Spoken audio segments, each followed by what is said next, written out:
Paul in his epistles fought against these spirits. पौलुस ने अपनी पत्रियों में इन आत्माओं के खिलाफ लड़ा। अब टाइम नहीं है लेकिन मैं आपको रेफरेंस देता हूं, मेरी सेवकाई का वर्तमान स्थिति, present stage of my ministry, वर्तमान स्थिति मेरी सेवकाई की। You find that Brother Branham speaks about Demas. आप पाएंगे वहां भाई ब्रैनम दिमास के बारे में बात करते हैं। Paul in the end of his life says, Demas has forsaken me. पौलुस अपने जिंदगी के आखिरी समय में वो कहते हैं कि दमास ने मुझे छोड़ दिया है। अरे दिमास ने छोड़ दिया आपको, वो आपके साथ नहीं है, वो तो नहीं है, इतने साल तो था आपके साथ, तो अब नहीं है। Then the prophet said, तब नबी ने कहा, why did Demas leave Paul? क्यों दिमास ने पौलुस को छोड़ दिया? Loving the present world.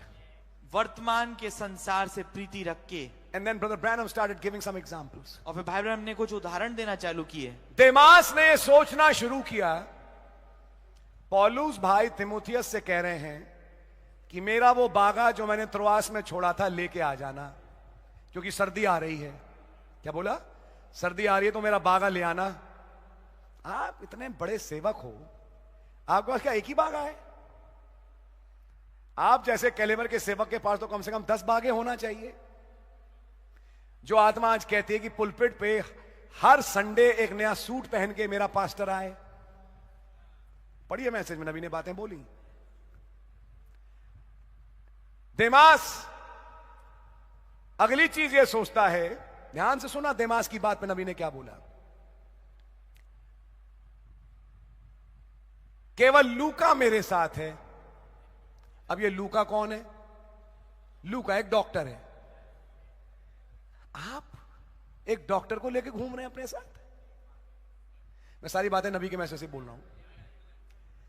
आप जिसकी सेवकाई में इतनी चंगाइयां हुई, मसीह के प्रभावशाली काम हुए, अब एक डॉक्टर को अपने साथ लेके घूमते हो।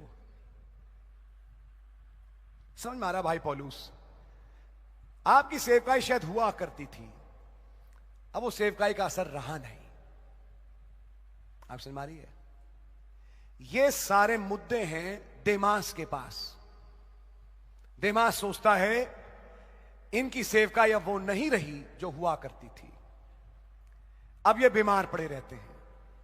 अब एक डॉक्टर से अपनी गोलियां मांगते हैं और एक डॉक्टर को अपने साथ लेके घूम रहे हैं। हर थोड़ी देर खुल खुल खुल खुल, हर थोड़ी देर पेट हो रहा है, कभी ये कभी वो, इसी में घूमते रहते हैं। अब ये वो भाई पौलुस रहा नहीं। रात गई बात गई, आदमी भी सलाम करता है उगते हुए सूरज को, डूबते हुए सूरज पे कोई सलामी ठोकता नहीं। जा रहा है, जाने दो, भाड़ में जाए। यह है विचार देमास के। आत्माएं पकड़ रहे हैं आप? आत्माएं परखो।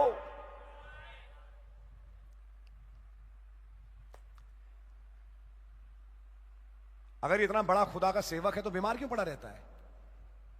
अगर ये इतना बड़ा खुदावन का सेवक है तो इसका पेट दर्द से ठीक नहीं हुआ? इतना बड़ा खुदा का सेवक है, इतने लोग चंगे होते हैं इसकी सेवकाई से, अपने आप को चंगा नहीं कर पाया। यही तो कहा था फरीसियों ने, दुष्ट आत्मा ने, अगर तू खुदा का पुत्र है तो अपने आप को सलीब से उतार ले और हमें भी उतार ले। आत्मा परख आ रही है आपके? ये बातें भाई नबी ने बोली। आप ये तो बोल रहे हो, लेकिन जब यहां से जाओगे आप इन्हीं आत्माओं में बेटा फंसोगे। मैं पहले से बोल रहा हूं, इसलिए पहले से ध्यान दिलवा रहा हूं इन आत्माओं का। सेवक को जांचते हैं उसके कपड़ों से, सेवक को जांचते हैं कि वो कितना स्वस्थ और कितना बीमार है, सेवक को जांचते हैं इस बात से क्या वो सेवकाई में किस चरण पर है और कितने लोग उसको सुन रहे हैं और कितने लोग अब उसे नहीं सुन रहे। जैसे यूट्यूब में लिख के आता है ना, फॉलोइंग, सब्सक्राइबर, इनकी इस प्रीचर की सब्सक्राइबर लिस्ट कितनी है? नबी ने अपनी सेवकाई के वर्तमान स्थिति वाले मैसेज में कहा, मेरी सब्सक्राइबरशिप का यह हाल है, पहले 1000 चिट्ठियां आती थी रोज, अब रह गई हैं 75। तो देमास कहेगा, मैं कहता ना एक दिन इनका रंग निकल के आएगा।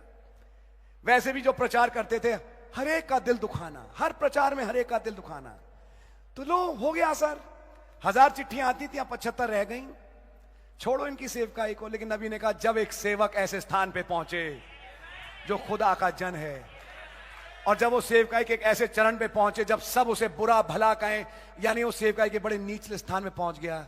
ये है टाइम जब खुदावन उस सेवक की ताजपोशी करने जा रहा है।